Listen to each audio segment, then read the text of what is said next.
ठीक है, so give the heading born Haber's cycle.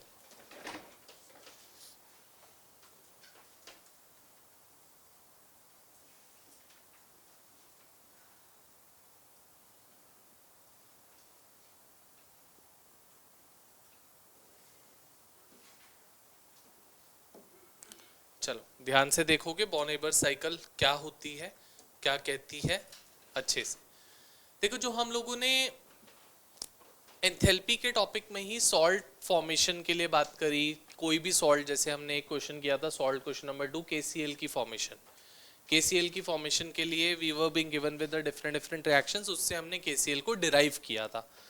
Born Haber's cycle tells us the way in which we can obtain a particular product. कोई भी product किस तरीके से, किस वे में हम ऑब्टेन कर सकते हैं, what is the method of obtaining that particular product, उसका प्रोसेस बताने का पूरा काम करता है कौन, that is born Haber's cycle. कैसे काम करता है, क्या काम करता है, ध्यान से सुनना जरा। मान लो लेट से फॉर एग्जांपल NaCl फॉर्म करना है। NaCl किससे बनता है बेटा, Na और Cl2, क्लोरीन गैस और Na solid. So the reaction is somewhat like this,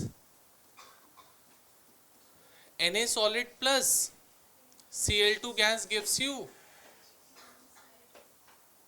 NaCl solid, and I think so this would be half of Cl2.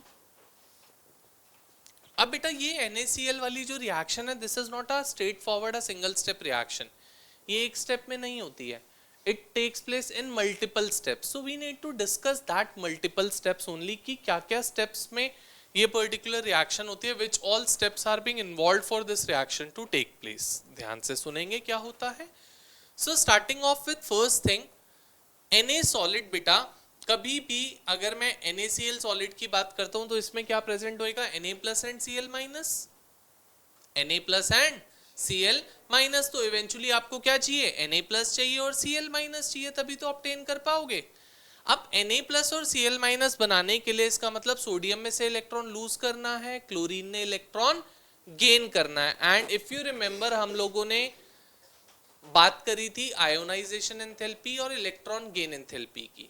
चाहे इलेक्ट्रॉन लूज करने की बात हो, चाहे इलेक्ट्रॉन गेन करने की बात हो, either of the things can not take place in solid state और liquid state, they can only take place in the gaseous state. तो पहला काम क्या होगा, इस Na सॉलिड को Na गैस में कन्वर्ट करना पड़ेगा, ऐसे ही Cl2 गैस को Cl गैस में कन्वर्ट करना पड़ेगा। सो सॉलिड से गैस जाने के लिए कौन सी एंथैल्पी, बहुत बढ़िया, Na सॉलिड से Na gas, we need to provide with sublimation enthalpy. Second बेटा, Cl2 गैस को ब्रेक डाउन करूंगा तभी तो Cl गैस मिल पाएगा। जो हम लोगों ने बॉन्ड एंथैल्पी पढ़ा वो इसी के लिए तो पढ़ा था। 2 Cl एटम एक Cl2 मॉलिक्यूल में है, उसको ब्रेक डाउन करके आपको क्या चाहिए, Cl गैस चाहिए, और हमारे पास कितने मोल्स हैं, हाफ मोल। तो हाफ मोल से कहना है इसे, it would be giving us Cl gas and the energy that would be required, I would call that enthalpy to be, या इसको डिसोसिएशन का भी नाम दे सकता हूं, एटोमाइजेशन ओनली, और डिसोसिएशन, डिसोसिएशन मतलब ब्रेक करना, और एंथैल्पी हर समय 1 मोल के लिए आती है। हमारे पास कितने मोल्स हैं, तो कितने मोल्स के लिए हो जाएगी enthalpy, it should be half of it. Got it. Third, अब आपको Na गैस मिल चुका है, Cl गैस मिल चुका है, Na में इलेक्ट्रॉन गेन कराएंगे, Cl में इलेक्ट्रॉन लूज कराएंगे। सो Na gas loses the electron and forms Na plus gas with the loss of an electron, and for this the energy that would be required would be ionization enthalpy। यही होता था बेटा, electron lose कराने के लिए जो भी energy आपको चाहिए होती है, we call that energy to be ionisation enthalpy. Next, Cl gas को Cl माइनस गैस बनाओगे, कैसे, by adding an electron to it, Cl minus gas, और इसमें जो एनर्जी लगेगी that would be electron gain enthalpy delta EgH। अब बेटा Na plus और Cl माइनस will combine together to form the solid NaCl। सो क्या हो जाएगा, 1 mole of Na plus gas plus 1 mole of Cl minus gas combines to form 1 mole of NaCl solid. होगा ऐसा, और इसमें जो आपके पास एनर्जी रिलीज होगी, that energy was the lattice formation enthalpy when 1 mole of cation combines with 1 mole of anion to form 1 mole of solid ionic compound. The amount of energy released was given the name of the lattice formation enthalpy. So I would call it to be LFE या LFE को बेटा हम denote करते हैं capital U से भी. If you remember chemical bonding में हमने पढ़ा था lattice formation enthalpy is also denoted by capital U. तो मेरे बेटा इस रिएक्शन की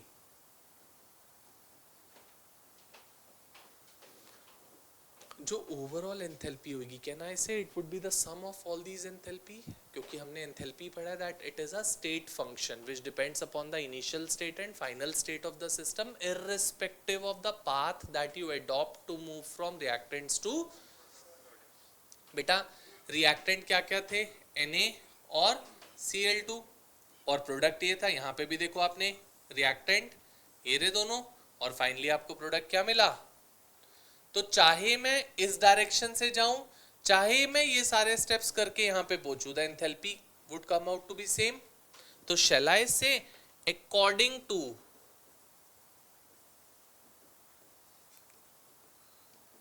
Hess law of constant heat summation. Hess law क्या होता है बेटा? Hess law is the law which tells us that कि कोई भी reaction कितने भी individual steps में हो, the overall enthalpy of the reaction would be the sum of the enthalpies of all the individual steps. So shall I say that delta H would be equal to all these, that is delta sublimation H plus half of delta dissociation H plus delta ionization H plus delta electron gain enthalpy plus LFE. और इसको थोड़ा और simplify करना चाहूँ तो I can say that delta H is equal to S plus half of D plus IE plus EGE plus U. This would be the overall enthalpy of this particular reaction. हाँ जी, कहाँ पे बेटा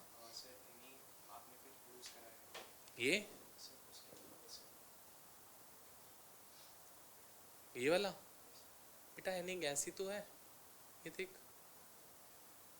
इसी से तो हमने लेके आगे बढ़े हैं, और ऐसे इसको ही लेके हम तो आगे बढ़े यहाँ पे.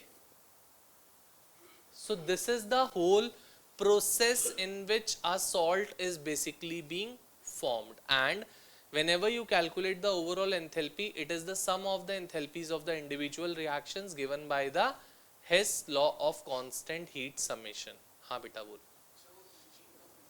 Electron gain enthalpy.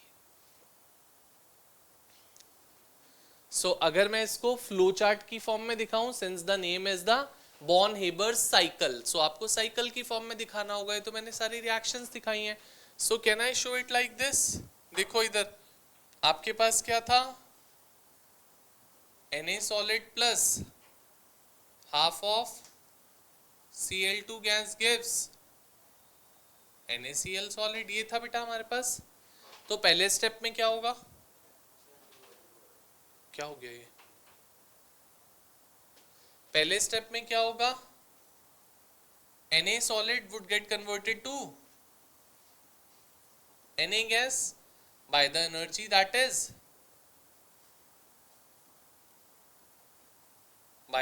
that is sublimation enthalpy. Secondly, Cl2 gas would get converted to Cl gas by the energy that is bond dissociation enthalpy, and half of it.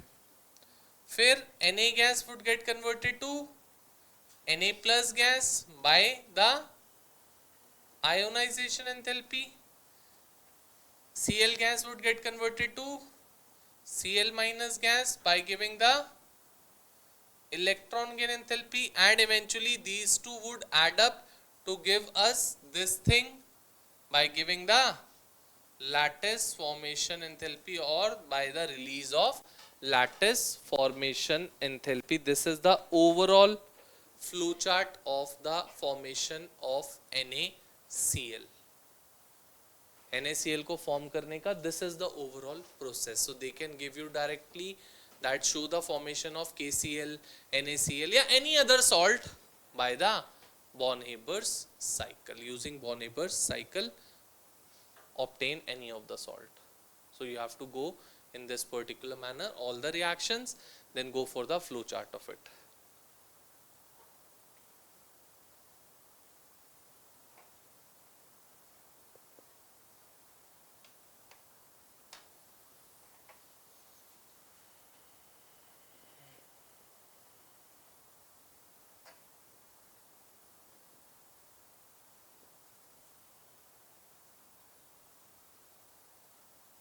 है कोई भी सॉल्ट की फॉर्मेशन आएगी, कर सकते हो अपने आप. हर सॉल्ट में यही होएगा बेटा, मेटल पहले क्या करेगा, गैसियस स्टेट में जाएगा, सब्लिमेशन एंथैल्पी देके, फिर वो इलेक्ट्रॉन लूज करेगा. It could be possible 2 electron lose करने हो तो we would be requiring IE1 plus IE2, मतलब वही आयोनाइजेशन एंथैल्पी ही लगेगी, बट यहाँ पे ही हम क्या लिख सकते हैं, 1 + 2 लिख सकते हैं इसको.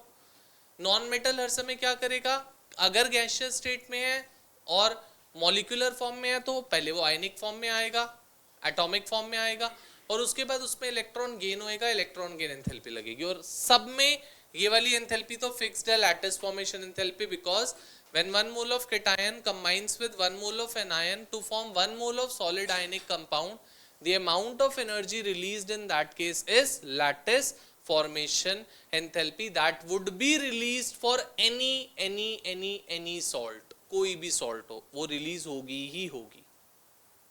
Got it? कोई भी आएगा, आराम से कर सकते हो. And Hess law of constant heat summation की वो आपसे डेफिनेशन पूछ सकते हैं, नोट्स में आपके पास है, समझ में आ गई क्या? हेस लॉ ने बोला कोई भी एक पर्टिकुलर रिएक्शन सिंगल स्टेप में हो या मल्टीपल स्टेप्स में हो, the overall enthalpy of the reaction would be the sum of the enthalpies of the all individual reaction. सारी reactions के enthalpy को अगर हम add करते हैं तो I would be getting the enthalpy of the overall reaction. Clear? चलें आगे, कोई प्रॉब्लम? ठीक है. सो मैं और एग्जाम्पल नहीं करा रहा इसके, आपके लिए छोड़ रहा हूँ, कर सकते हैं आराम से. फिर आज हम लोगों को अब नया टॉपिक स्टार्ट करना है.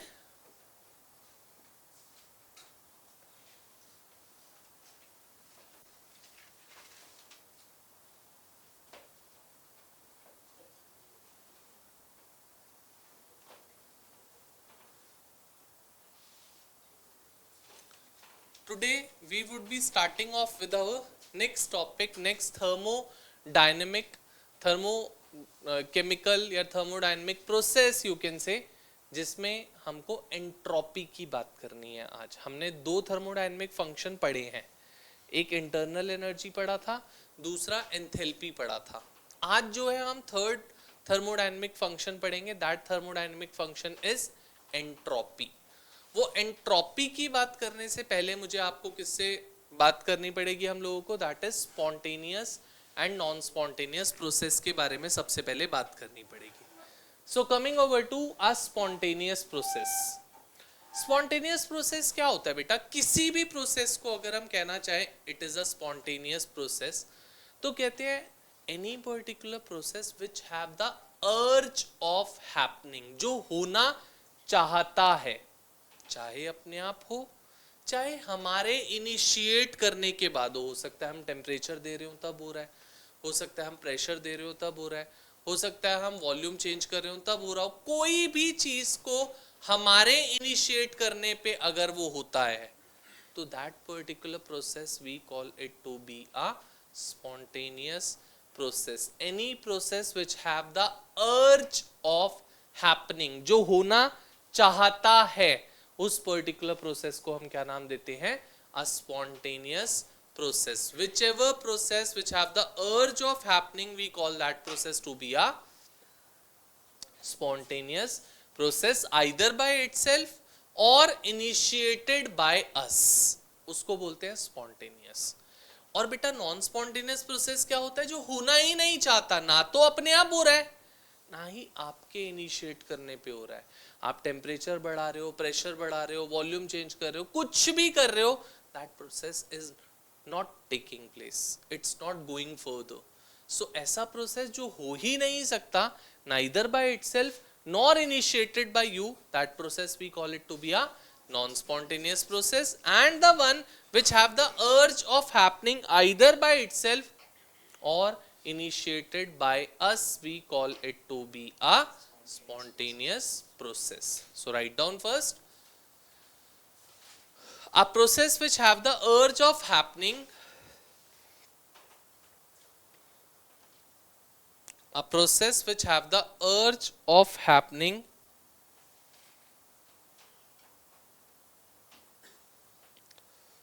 either by itself, a process which have the urge of happening either by itself or initiated by us, or initiated by us,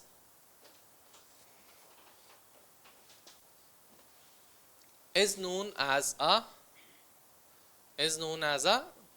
spontaneous process.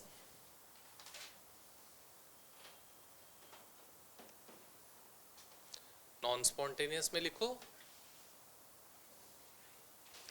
a process which do not have the urge of happening, a process which do not have the urge of happening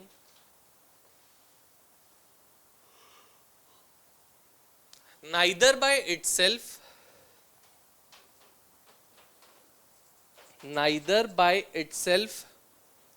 nor initiated by us,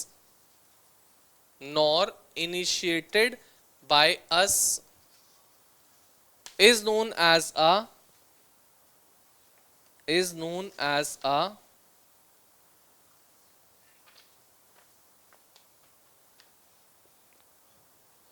non-spontaneous process, is known as a non-spontaneous process. अब बेटा जो दोनों के दोनों हमको thermodynamic functions पढ़ने हैं, जो हमारे चैप्टर के दो पार्ट रह गए हैं, बोथ द थर्मोडायनेमिक फंक्शंस, एक हमारे पास आता है एंट्रोपी और दूसरा आता है Gibbs free energy.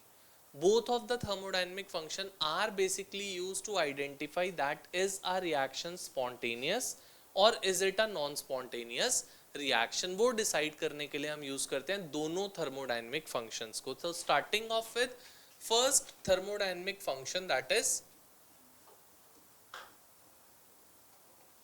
entropy, denoted by capital S. Entropy denoted by capital S. Start करते हैं, होती क्या चीज है. It is another thermodynamic state function. बेटा सबसे पहली बात तो मतलब ये इनिशियल स्टेट और फाइनल स्टेट पे डिपेंड करती है, irrespective of the path that you adopt to move from reactants to products. It is another thermodynamic state function.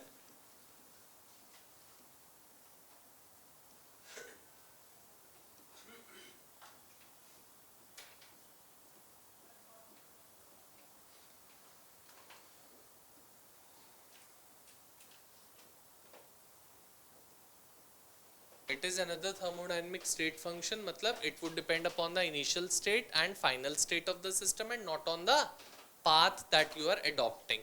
अब बेटा डेल्टा एस दैट इज, चलो पहले तो पढ़ लेते हैं होता क्या है ये एंट्रोपी, होती क्या चीज है. Entropy is basically the randomness और डिसऑर्डरनेस ऑफ द सिस्टम. मतलब अभी for example I am taking a class, you all are being stationed, तुम्हारी मूवमेंट बहुत रिस्ट्रिक्टेड है, इसका मतलब तुम्हारी एंट्रोपी इज वेरी लेस और you can say entropy is negligible. क्योंकि आप मूव नहीं कर रहे हो.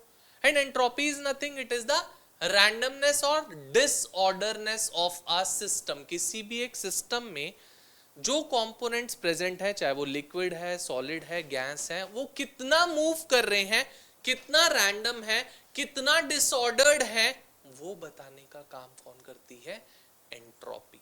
सो entropy is basically the randomness और डिसऑर्डरनेस ऑफ अ सिस्टम. कोई भी पर्टिकुलर सिस्टम कितना रैंडम है या कितना डिसऑर्डर्ड है, उसको आप नाम देते हो एंट्रोपी का. फॉर एग्जाम्पल, अगर मैं कहना चाहूँ तो कह सकता हूँ गैसेस की entropy is maximum compare to that of for liquids, compare to that of for solids. Gases में रैंडमनेस सबसे ज्यादा होती है, फिर comes the case of the liquids, फिर comes the case of the solids. So randomness और disorderness of a system is termed as entropy. Entropy is known as randomness or disorderness of the system. तो मेरे बच्चा, अगर मैं कहना चाहूं entropy for gases is higher compared to that of entropy for liquids, compared to that of entropy for solids. Gases की entropy would be higher compared to that of liquids, compared to that of solids. क्योंकि solids में क्या होता है बेटा? बहुत ordered arrangement होता है, बहुत ज्यादा मूवमेंट नहीं होती है उनमें, तो उनकी एंट्रोपी बहुत कम होती है सॉलिड्स की, और गैसेस की सबसे ज्यादा होती है. तो अगर मुझे एंट्रोपी चेंज निकालना है किसी भी सिस्टम का, that is delta S. Can I say it to be summation of S for products minus summation of S for reactants, or you can say S2 minus S1 or S final minus S. कोई दिक्कत बेटा? This delta S can come out to be 0, this delta S can be positive, this delta S can be negative. तीनों में से कुछ भी हो सकता है बेटा. तो एक तरीका तो ये है डेल्टा एस निकालने का, एंट्रोपी चेंज निकालने का आपके पास. दूसरा, there is another way how to calculate the entropy change. Entropy change can also be calculated by the formula that delta S is equal to delta H by temperature at which that process is being carried out. The enthalpy change of a reaction divided by the temperature at which that enthalpy change have taken place. उसको हम क्या नाम देते हैं? We call that to be the entropy change, that is delta S. So these are the two ways how I can calculate the entropy change of any particular system, चाहे वो कोई भी system हो. Got it? पक्का? चलें आगे. अब entropy भी डिफरेंट डिफरेंट टाइप्स की हो सकती है बेटा. जैसे एंथैल्पी हमने डिफरेंट डिफरेंट टाइप्स की पढ़ी थी, same the case with the entropy. सबसे पहली एंट्रोपी की हम बात कर रहे हैं, that is entropy of fusion, that is delta fusion S. Entropy of fusion that is delta fusion S. So अगर मैं लिखना चाहूं इस प्रोसेस को, shall I write it like this? H2O solid to H2O liquid. This is only the fusion process बेटा. Fusion में क्या होता था? सॉलिड से लिक्विड में कन्वर्ट करने के प्रोसेस को ही तो फ्यूजन प्रोसेस का नाम देते थे. ये रहा. और अगर मुझे डेल्टा एस निकालना है तो shall I say delta S would be S for liquid minus S for solid, or it is equal to delta fusion H by melting temperature बेटा Tm, सॉलिड टू लिक्विड ले जाना, we have to provide with the melting temperature, melt ही तो कर रहे हो eventually, तो उस टेम्परेचर को मैंने क्या लिख दिया Tm, m is for the melting part. Clear, got it. Second बेटा, कहीं ऐसा ना हो कि लिखने पे फोकस करते रहो और सुनो ना, यहाँ पे ध्यान यहाँ पे होना चाहिए, लिख फिर भी लेना, 5 मिनट एक्स्ट्रा दे दूंगा बट समझ लो अच्छे से।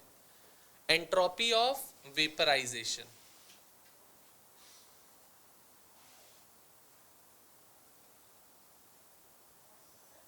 entropy of vaporization, that I can say it to be delta vaporization S, entropy of vaporization that is delta vaporization S। अगर मैं रिएक्शन लिखना चाहूं तो shall I write it like this बेटा, H2O वेपराइज कर रहे हैं तो लिक्विड टू H2O, बेटा एंट्रोपी चेंज क्या आ जाएगा, delta S would be S for gases minus S for liquid, और it would also be equal to delta vaporization H by TB that is boiling temperature, क्योंकि अब तो आप boil कर रहे हो ना बेटा, लिक्विड को गैस पे ले जाना, इसका मतलब we need to provide with the boiling temperature, तभी तो जाएगा वो गैस में, तो we have provided with the boiling temperature. Third और क्या हो सकती है, that is entropy of sublimation,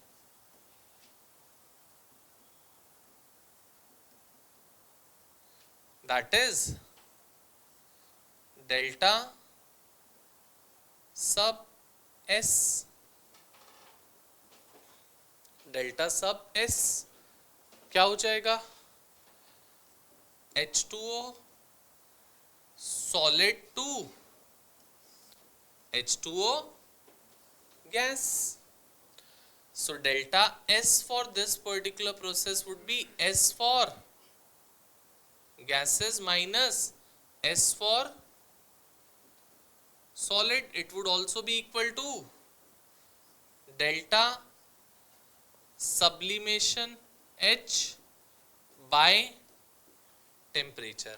अब बेटा सब्लिमेशन वाले टेम्परेचर को हम स्पेसिफिक नेम कुछ नहीं दे पाते, जैसे उसको मेल्टिंग दिया फिर बॉइलिंग दिया, सब्लिमेशन वाले का कोई पर्टिकुलर नेम नहीं होता, that's why I have written it to be T only, खाली टी लिख दिया इसलिए मैंने उसको, गॉट इट। तो किसी भी रिएक्शन के लिए एंट्रोपी निकालने का तरीका best way that products minus reactant की एंट्रोपी करो, आंसर आ जाएगा, या enthalpy divided by the temperature at which that process is being carried out, got it all of us, पक्का, जल्दी से now note it down fast. कहीं problem है, कुछ डिस्कस करना है, please ask.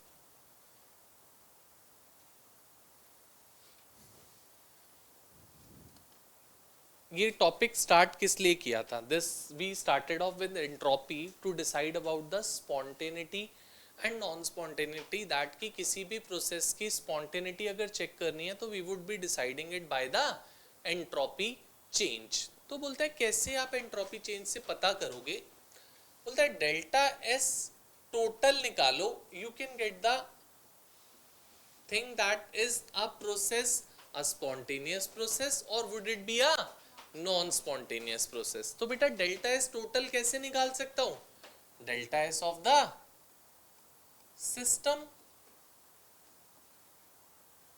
Plus delta S of the surroundings,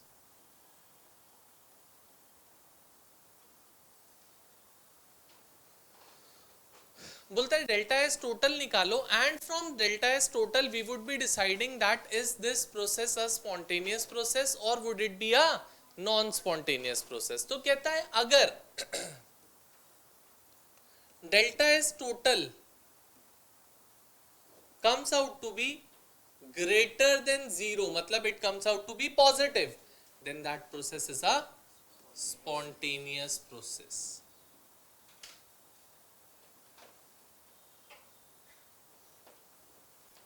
If delta S total comes out to be negative, that is less than 0, then it would be a non spontaneous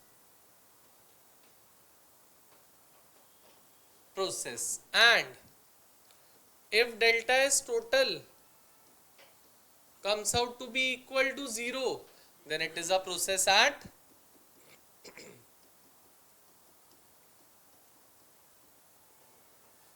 equilibrium.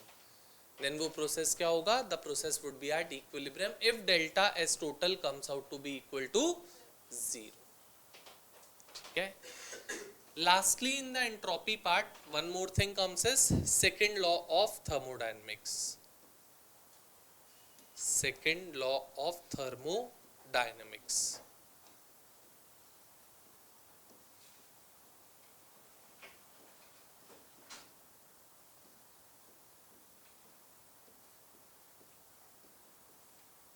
देखना बेटा, second law of thermodynamics कहता है that कि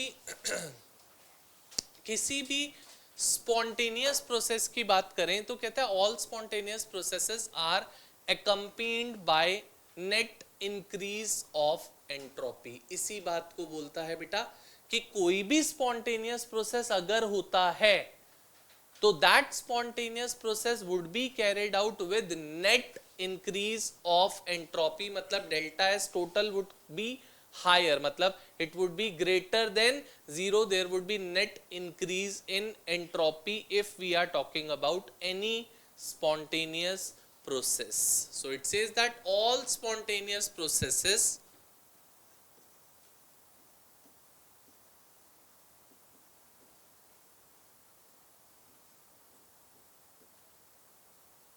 are accompanied by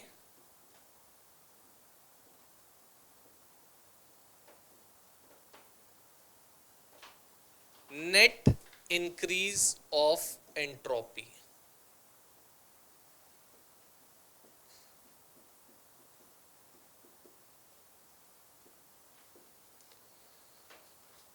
So any process, if it is a spontaneous one, then it would be carried out, then it would be done with the net increase of entropy that has been given to us by the second law of thermodynamics. बोलो बेटा, कोई problem है किसी को? कुछ पूछना है तो please tell me.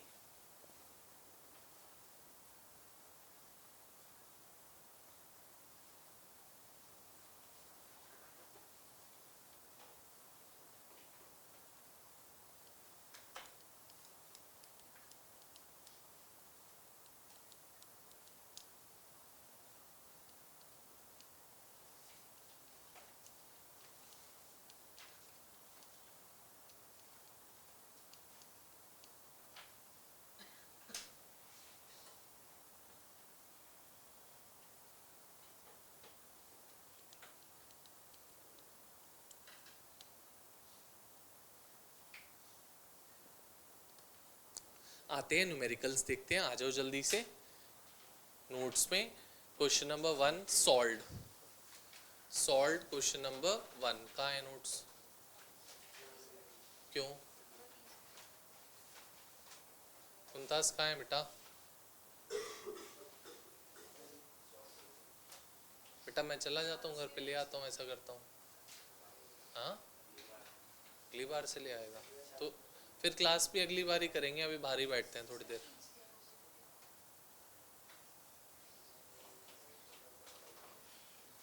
Question number 1 solved. Question number 1 page number 138. Solved question number 1. चलो आरफ पढ़ क्या कह रहे हैं. फर्स्ट क्वेश्चन ध्यान से सुनोगे क्या चीज बोल रहे हैं. पढ़ बेटा.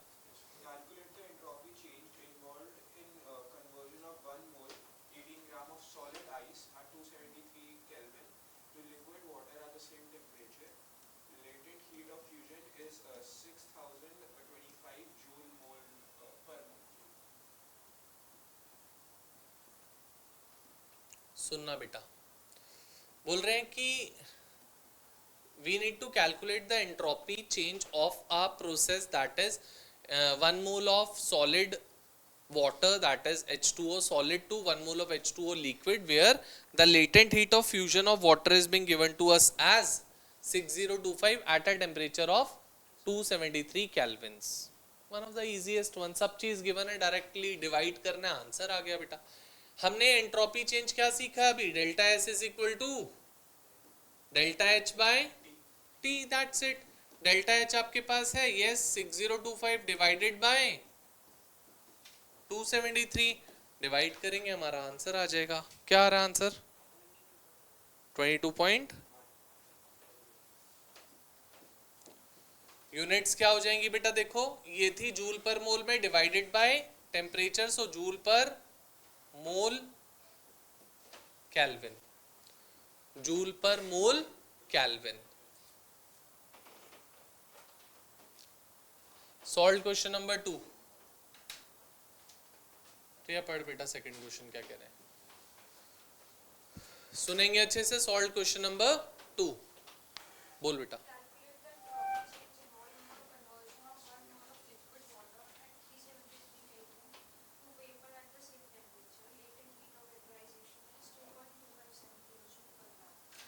टू 2.257 किलो जूल पर.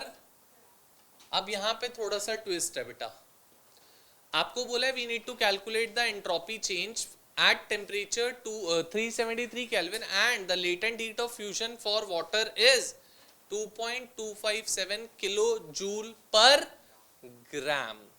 हमारे पास जो एंथैल्पी होती है, शायद हम लोगों ने एंथैल्पी जो भी पढ़ी है अभी तक, दैट इज किलोजूल पर मोल में पढ़ी है, पर ग्राम में हमने कुछ नहीं किया. But they are telling us that कि हमारे पास एंथैल्पी जो है दैट इज इन किलोजूल पर ग्राम. बेटा पर ग्राम को पर मोल में अगर हमको कन्वर्ट करना है तो shall I multiply it with the molar mass of that particular substance. Molar mass क्या होता है? कितना ग्राम्स एक मोल में प्रेजेंट है. तो अगर आपको हीट 1 मोल के लिए चाहिए तो जितने भी ग्राम्स प्रेजेंट है multiplied by that many grams, you would get the heat for 1 मोल.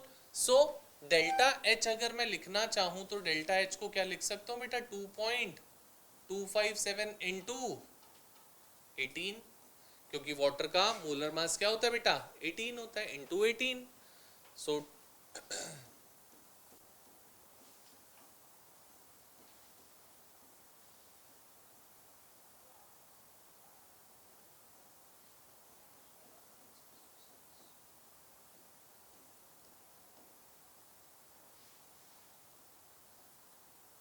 30626, अच्छा हाँ, 1 एक डेसिमल प्ले आगे शिफ्ट होएगा. 1 40626 ये आ रहा है बेटा क्या? That is 1 2 3 40.626 kilo joule per mole.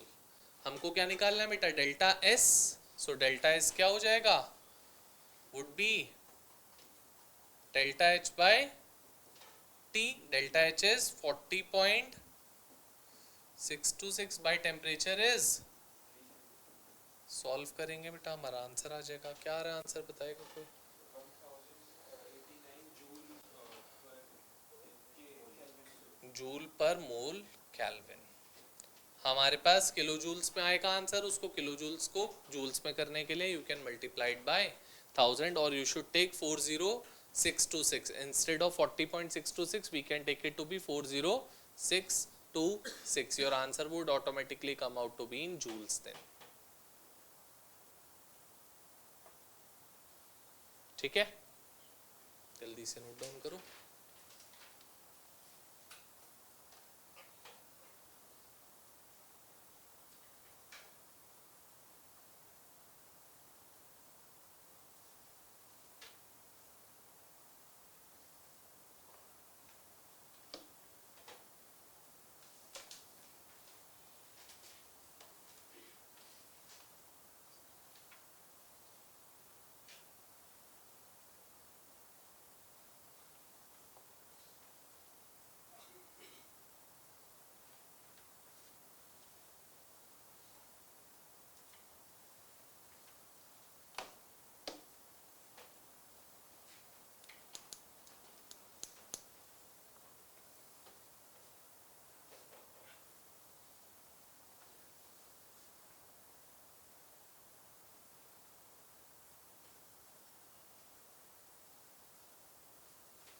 Done. चलो अनसॉल्व क्वेश्चन है हम लोगों के पास एक, जल्दी से आ जाओ अनसॉल्व पे। पढ़ो क्या कह रहे हैं अनसॉल्व।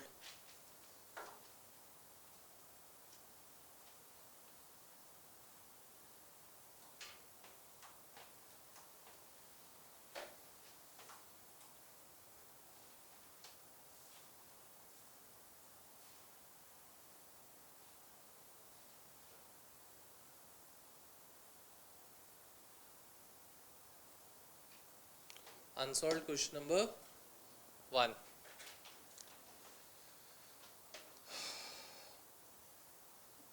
देव पढ़ क्या कह रहे हैं फर्स्ट क्वेश्चन था, सुनना अच्छे से क्या चीज बोल रहे हैं, पढ़ बेटा। A heated copper block at 130 degrees Celsius loses 340 joules of heat to the surroundings, which are at room temperature of 32 degrees Celsius.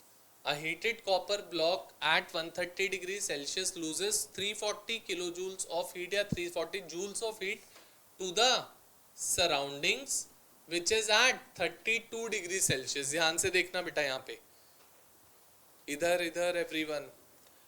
Temperature of the system दे रखा है, that copper block is basically a system for me. तो temperature of system कितना दे रखा है 130 degree Celsius. आपको Q of system बता रखा है दैट की सिस्टम 340 जूल्स ऑफ हीट को लूज कर रहा है। तो शैल आई से माइनस ऑफ 340 जूल्स, ठीक है। अब किसको लूज कर रहा है, सराउंडिंग्स को लूज करके दे रहा है, which is a temperature of surroundings is 32 degree Celsius and यही हीट बेटा सराउंडिंग्स के लिए क्या हो जाएगी plus. Would this be the case और not, would this be the case. पूछा क्या है बेटा, पढ़। Calculate the entropy change calculate the entropy change of the system. Of the system. पहली बात बेटा मैंने क्या सिखाया था, temperature should always be in the kelvin scale. तो first need to convert this in Kelvin scale, so it would come out to be 403 K and 305 के। So delta H क्या हो जाएगा बेटा of the system would be delta S of the system would be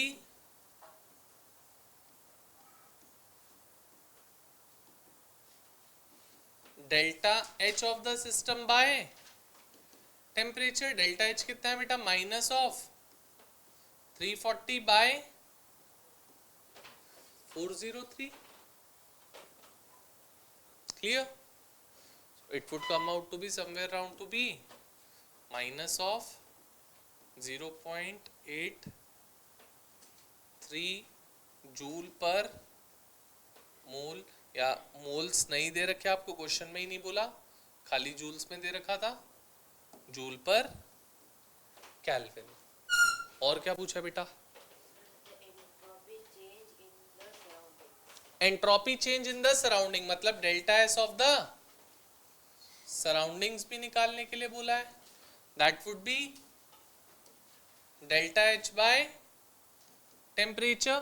delta H कितना 340 by 305 which would be 1.11 joule per kelvin. और भी कुछ पूछा बेटा,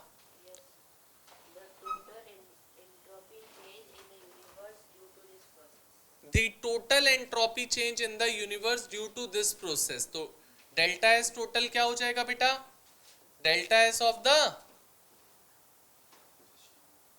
plus delta S of the surroundings. Delta S of the system is minus 0 point plus 1 point comes out to be plus of 0 point, ये बेटा 84 आएगा शायद से, एक बार चेक कर लो, most probably.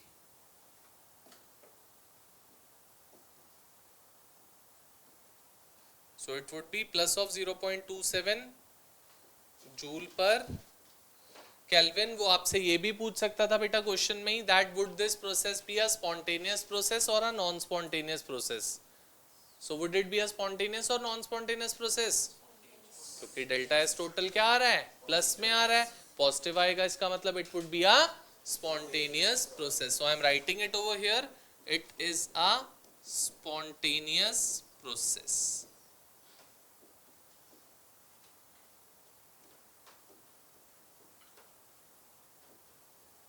It would be a spontaneous process. Note it down fast.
हो गया बेटा, clear?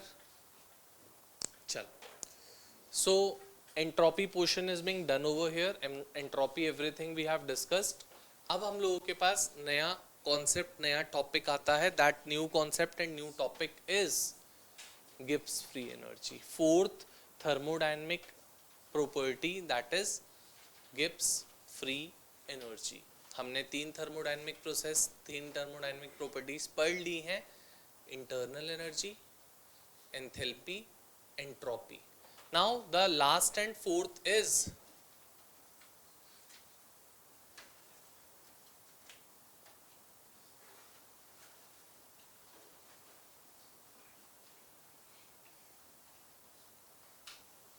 Gibbs free energy.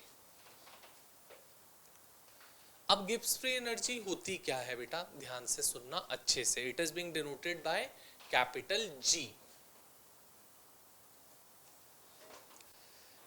Now listen over here everyone. Gibbs free energy होती क्या है? देखो, हम लोगों ने अभी एक टॉपिक पढ़ा, that was the entropy. Entropy was basically being used to decide that is my process a spontaneous process or is it a non-spontaneous process. अब बेटा वहाँ पे कंस्ट्रेन क्या था हम लोगों के पास? स्पॉन्टेनिटी हमको पता लगती थी डेल्टा एस टोटल से, कि डेल्टा एस टोटल पॉजिटिव आएगा तो स्पॉन्टेनियस होएगा, डेल्टा एस टोटल नेगेटिव आएगा तो नॉन स्पॉन्टेनियस होएगा, and delta S total zero आएगा तो इक्विलिब्रियम होगा. बट बेटा डेल्टा एस टोटल निकालने के लिए तो delta S of the system चाहिए, delta S of the surroundings चाहिए. देखो, सिस्टम के साथ तो हम काम करते हैं, मतलब सिस्टम की हमको हीट भी पता है, सिस्टम का हमको टेम्परेचर भी पता है.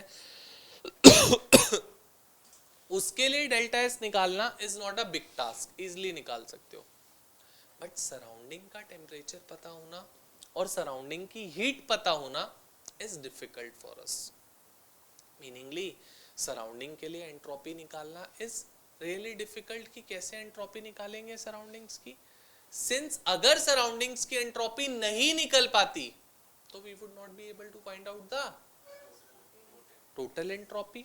अगर टोटल एंट्रोपी नहीं पता लगेगी तो we can not decide about the spontaneity. तो spontaneity can only be decided if we would be having with delta S total. अगर डेल्टा एस टोटल नहीं पता तो हम वो नहीं निकाल सकते. So coming over to the case, अब आती है हमारे पास बात किसकी, दैट इज, तो बेटा गिब्स फ्री एनर्जी एग्जिस्टेंस में ही इसलिए आई क्योंकि हम डेल्टा एस टोटल से स्पॉन्टेनिटी या नॉन स्पॉन्टेनिटी बता पा रहे थे, विच इज डिफिकल्ट. तो we moved over to another thermodynamic function which only tells the spontaneity और non spontaneity by the Gibbs free energy of the system, हमें surroundings से कोई लेना देना नहीं है, सराउंडिंग्स की कितनी है कितनी नहीं है, we don't care about it, we generally would be using the delta G of the system and हम डिसाइड कर लेंगे that is my process a spontaneous process और would it be a non spontaneous process. काम करते हैं, आओ। Gibbs free energy denoted by G, अगर मैं कहना चाहूं बेटा किसी भी सिस्टम के लिए, चलो पहले तो it is another thermodynamic state function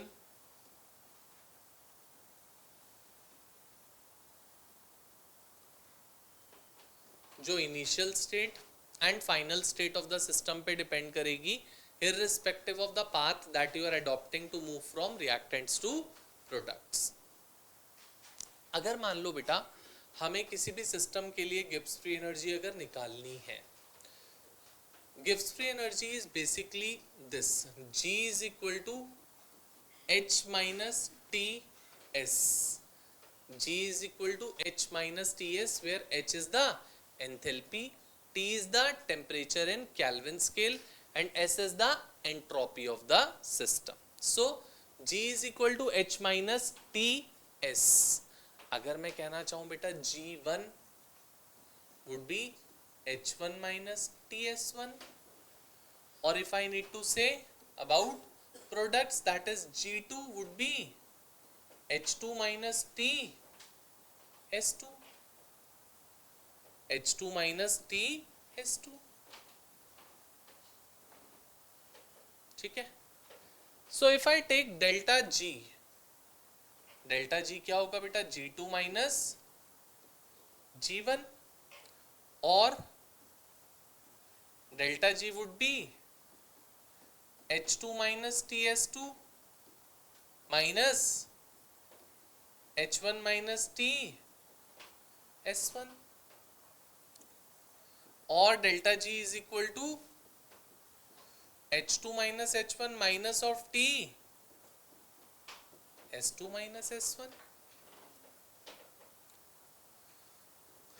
or you can say that delta G is equal to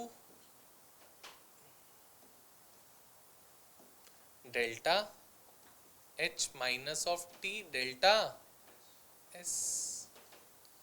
This is the way how we can find out the Gibbs free energy change of the system, which would be delta G is equal to delta H minus of T delta S, minus of T delta S। हाँ बेटा plus क्यों होगा, करके देख एक बार, ये देख H2 minus H1 ये लिया, माइनस बाहर कॉमन लिया अगर, तभी तो ये माइनस ऑफ S2 होएगा, और ये प्लस हो जाएगा क्योंकि ये प्लस है, देखो माइनस माइनस, तो it would be delta H minus of T delta S। Got it, पक्का। डेल्टा G निकालने का एक और तरीका, सिंस हमने क्या कहा that it's a thermodynamic state function, so जैसे हमने एंथैल्पी निकाली, जैसे हमने इंटरनल एनर्जी निकाली, जैसे हमने एंट्रोपी निकाली, similarly we can also calculate the Gibbs free energy. Delta G और डेल्टा जी नॉट, अगर स्टैंडर्ड गिब्स फ्री एनर्जी निकालनी है तो डेल्टा जी नॉट हो जाएगा at standard temperature pressure conditions, that is at 298 K and 180 M pressure। So delta G naught is equal to summation of G naught for products minus summation of G naught for reactants। This is the formula how we can calculate the delta G of the system। So delta G naught is equal to G naught for products minus G naught for reactants। Clear?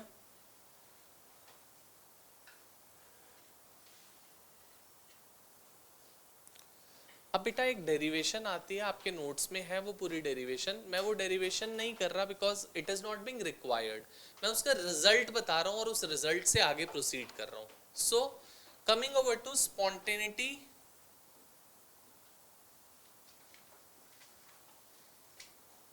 in terms of Gibbs free energy.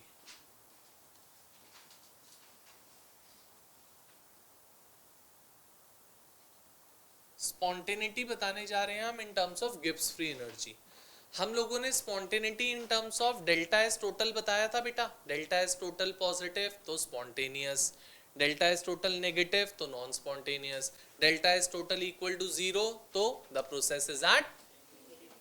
ऐसे ही from the derivation that is there comes the case that delta G is minus of T delta S total. Delta G is minus of T delta S total.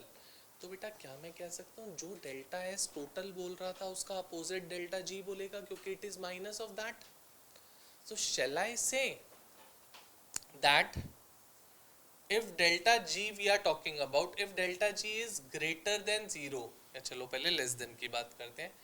if ये बेटा delta G जो हम बात कर रहे हैं system की बात कर रहे हैं, हम कोई सराउंडिंग से लेना देना नहीं होता हमारा यहाँ पे. सराउंडिंग्स की खाली हम बात करते हैं एंट्रोपी में, गिब्स फ्री एनर्जी में कोई सराउंडिंग्स का मतलब नहीं है. So delta G if it is less than 0 मतलब इट इज नेगेटिव.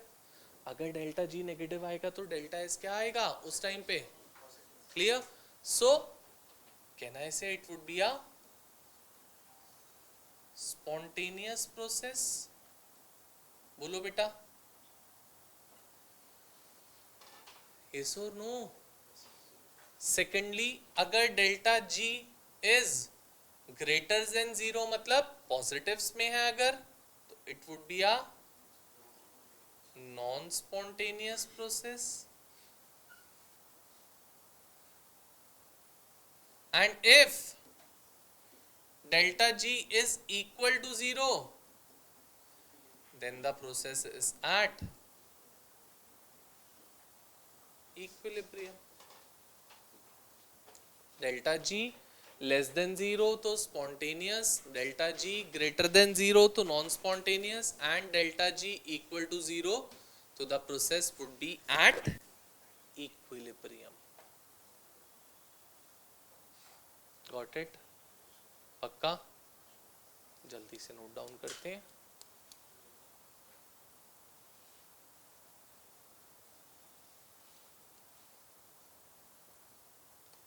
अभी अभी हम लोगों ने बात करी दैट डेल्टा जी जो है that is being dependent upon delta H and T delta S. मतलब जब तक आपको डेल्टा एच और टी डेल्टा एस की वैल्यूज नहीं पता होंगी तब तक क्या डेल्टा जी बता पाओगे. तो eventually delta G would it be positive और would it be negative would depend upon the negative और positiveness of the delta H and T delta S. So we can have 4 different cases. क्या क्या? पहला that both delta H and T delta S are positive. अगर दोनों की values positive होती है तब बात कर रहे हैं. बेटा डेल्टा जी क्या है? Delta H minus T delta S. अगर दोनों पॉजिटिव्स हैं बच्चा, इधर अगर दोनों पॉजिटिव्स हैं तो डिपेंड करेगा कि किसका मैग्नीट्यूड ज्यादा है. अगर delta H is greater than T delta S, can I say delta G would come out to be positive, and delta G positive आने का मतलब है it would be a non spontaneous process. If delta H is less than T delta S, then delta G would come out to be, and the process would be a spontaneous process.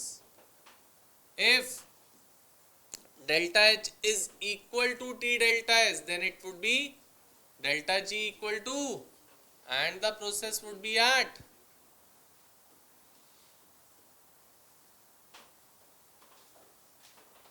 ठीक है बेटा। अब बात आती है दूसरा case. दूसरा case क्या हो सकता है? That both delta H and T delta S are negative,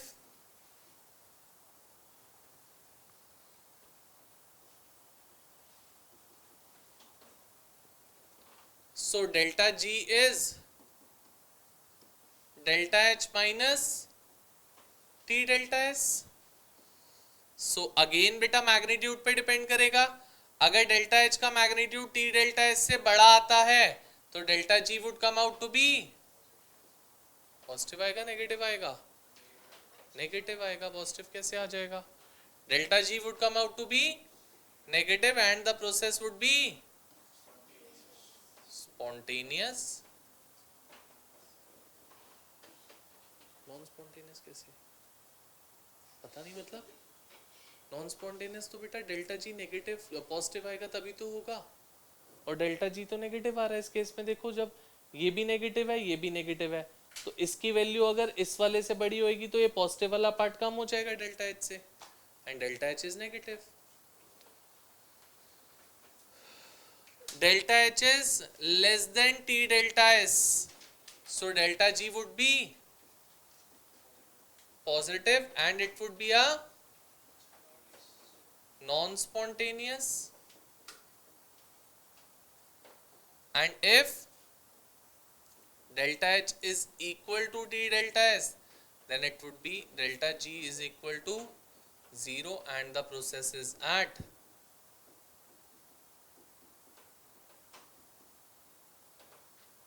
बोलो बेटा, कोई दिक्कत इसमें?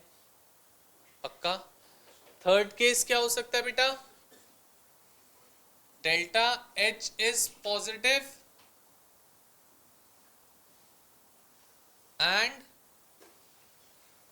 T delta S is negative. So delta G क्या होता है? Delta H minus T delta S। Would delta G come out to be positive और negative?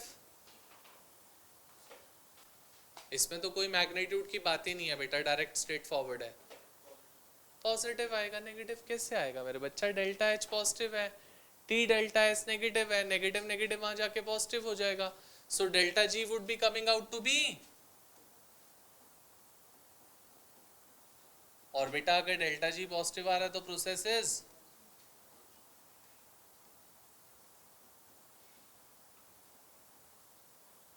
Non spontaneous. और फोर्थ क्या हो सकता है? That delta H is negative and T delta S is positive. So delta G is delta H minus T delta S, and delta G would come out to be, and the process is